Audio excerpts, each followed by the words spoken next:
पहिल्या भागामध्ये स्वामींना राघव शास्त्री भेटला होता.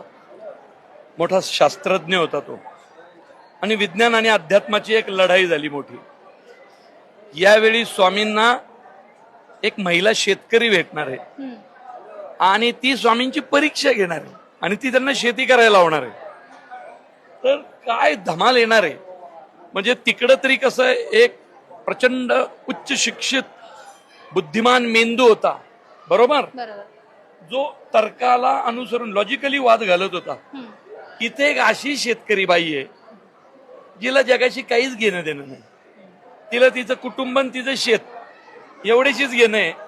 आणि तिने जो वाद घातलाय स्वामींशी, म्हणजे खरंच सांगतो, शेतकऱ्यांच्या अनेक प्रश्नांना थेट हात घालण्याचा यत्न प्रयत्न, आणि सगळं हसत खेळत धमाला.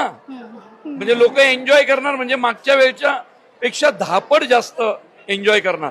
आणि तितकंच लोक हळवे होणार, लोक रडणार, लोक भावनिक होणार. आणि जे मला पोहोचवायचंय ते लोकांपर्यंत पोहोचणार.